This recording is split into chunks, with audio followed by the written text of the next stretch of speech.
औपनिवेशिक शासन के अंतर्गत निम्न स्तरीय आर्थिक विकास। हम देश के आर्थिक विकास का अनुमान राष्ट्रीय आय और प्रति व्यक्ति आय की समृद्धि दर से लगाते हैं, यानी राष्ट्रीय आय और प्रति व्यक्ति आय किस दर से बढ़ रही हैं। अंग्रेजी शासनकाल से पहले भारत की अपनी एक स्वतंत्र अर्थव्यवस्था थी।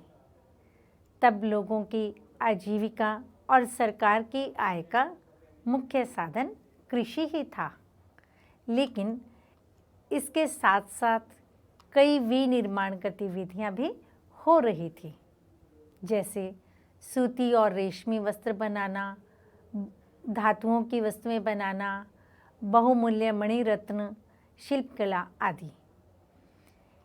इन सबके लिए विश्व के बाजारों में भारत की अपनी एक अलग पहचान थी। भारत इस बात के लिए विश्व भर में प्रसिद्ध था कि यहाँ की जो भी वस्तुएं बनाई जाती हैं, उनमें अच्छी गुणवत्ता की सामग्री का प्रयोग किया जाता है।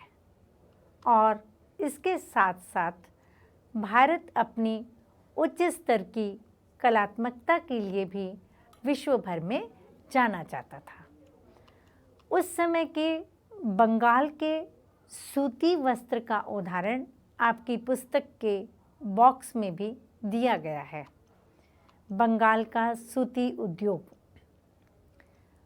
मलमल एक विशेष प्रकार का सूती कपड़ा है। इसका मूल निर्माण क्षेत्र बंगाल, विशेषकर ढाका के आसपास का क्षेत्र रहा है। यह नगर अब बांग्लादेश की राजधानी है। ढाका के मलमल ने उत्कृष्ट कोटि के सूती वस्त्र के रूप में विश्व भर में बहुत ख्याति अर्जित की थी। यह बहुत ही महीन कपड़ा होता था। विदेशी यात्री इसे शाही मलमल या मलमल खास भी कहते थे। इसका आशय यही था कि वे इस कपड़े को शाही परिवारों के उपयोग के योग्य मानते थे। अंग्रेजी शासकों ने जो भी आर्थिक नीतियां बनाई, उनमें उनका उद्देश्य भारत का आर्थिक विकास करना नहीं था, बल्कि उनका मुख्य उद्देश्य तो अपने मूल देश के आर्थिक हितों का संरक्षण करना था, संवर्धन करना था। इन नीतियों ने भारत की अर्थव्यवस्था के स्वरूप को ही बदल डाला। भारत इंग्लैंड को कच्चे माल का बेचने वाला और उनसे तैयार माल को खरीदने वाला बन गया। यानी भारत इंग्लैंड को कच्चे माल का निर्यातक और वहाँ से तैयार माल का आयातक बनकर रह गया।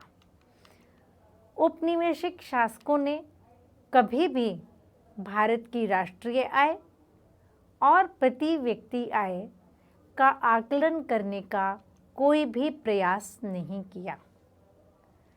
कुछ लोगों ने निजी स्तर पर आकलन किए, आंकड़े इकट्ठे किए, लेकिन उनके अनुमानों में बहुत सी विसंगतियां थीं, आपसी मतभेद भी रहे।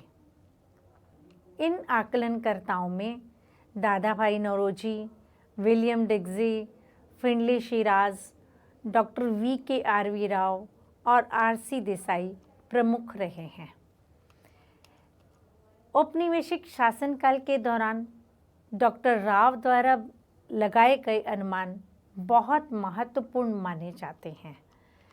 फिर भी सभी अध्ययनकर्ता इस बात से सहमत रहे कि 20वीं शताब्दी के पूर्व में भारत की राष्ट्रीय आय की समृद्धि दर 2% से भी कम ही रही और प्रति व्यक्ति उत्पाद वृद्धि दर तो मात्र 0.5% ही रह गई।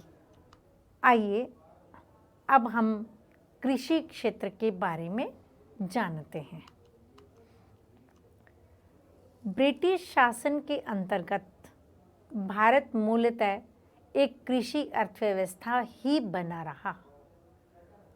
उस समय देश की लगभग 85% जनसंख्या जो गांव में बसी थी, प्रत्यक्ष या परोक्ष रूप से कृषि के माध्यम से ही अपनी रोजी रोटी कमा रही थी। आपकी पुस्तक के बॉक्स में इसी बात को बहुत अच्छे शब्दों में लिखा भी है। इस बॉक्स में ब्रिटिश शासकों के भारत आने से पहले का चित्रण दिया गया है।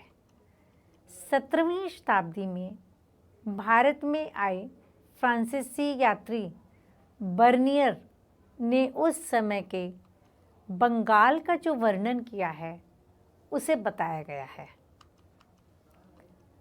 अपने 2 बार के भ्रमण के दौरान बंगाल के विषय में संग्रहित जानकारी के आधार पर मैं कह सकता हूँ कि यह क्षेत्र मिस्र देश से कहीं अधिक समृद्ध है। यहाँ से सूती रेशमी वस्त्र, चावल, शक्कर, मक्खन आदि का प्रचुर मात्रा में निर्यात होता है। यहाँ अपने आंतरिक उपभोग के लिए भी गेहूँ, सब्जियाँ, अनाज, मुर्गे मुर्गियाँ, बतख आदि का भरपूर उत्पादन होता है। यहाँ सूअरों के बड़े बड़े झुंड और भेड़ बकरियों के विशाल झुंड भी विद्यमान हैं।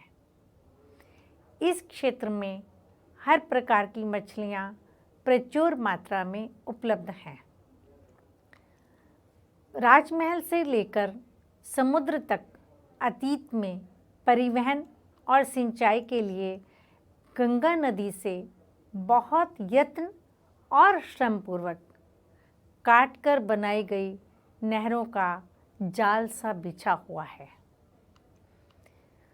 औपनिवेशिक शासन के समय में एक बहुत बड़ी जनसंख्या का मुख्य व्यवसाय होने के बावजूद कृषि क्षेत्र में गतिहीन विकास की प्रक्रिया चलती ही रही। कुछ जगह पर तो इसमें गिरावट भी अनुभव की गई। हालांकि कुल कृषि क्षेत्र में वृद्धि हुई, यानी कि जितने क्षेत्र में हम कृषि कर रहे थे वो बढ़ा, कुल कृषि उत्पादन भी बढ़ा, किंतु कृषि उत्पादकता में कमी आती रही। कृषि क्षेत्र की गतिहीनता का मुख्य कारण औपनिवेशिक शासन द्वारा लागू की गई भूव्यवस्था प्रणालियों को ही माना जा सकता है। कृषि कार्यों से होने वाले समस्त लाभ को जमींदार ही ले लेते थे। किसानों के पास कुछ नहीं बच पाता था। इतना ही नहीं, अधिकतर जमींदारों ने कृषि क्षेत्र की दशा को सुधारने के लिए कुछ नहीं किया। न ही अंग्रेजी शासकों ने इस तरफ कोई ध्यान दिया। जमींदारों की रुचि तो किसानों से अधिक लगान इकट्ठा करने तक ही सीमित रहती थी। उन्होंने कभी भी किसानों की आर्थिक दशा को सुधारने का प्रयास नहीं किया। इन्हीं कारणों से किसानों को नितांत दुर्दशा को झेलने के लिए बाध्य होना पड़ा। उस समय की राजस्व व्यवस्था की शर्तें भी जमींदारों के इस व्यवहार का एक अन्य कारण थी। जो राजस्व जमा करना होता था उसकी राशि पहले से निश्चित होती थी और उसको सरकार के कोष में जमा करवाने की तिथियां भी पहले से ही निर्धारित कर दी जाती थी।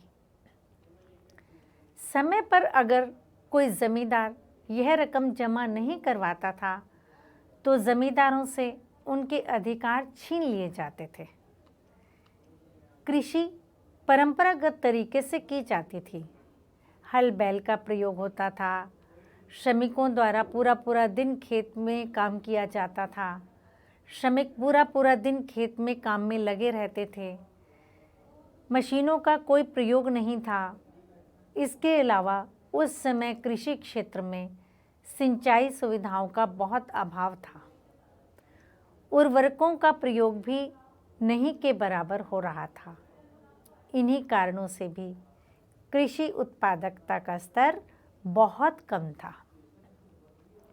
देश के कुछ क्षेत्रों में कृषि के व्यावसायीकरण के कारण नकदी फसलों की उच्च उत्पादकता के प्रमाण भी मिलते हैं, लेकिन इस उच्च उत्पादकता के लाभ भारतीय किसानों को नहीं मिल पाए थे, क्योंकि उन्हें तो खाद्यान्न की खेती के स्थान पर नकदी फसलों का उत्पादन करना पड़ता था।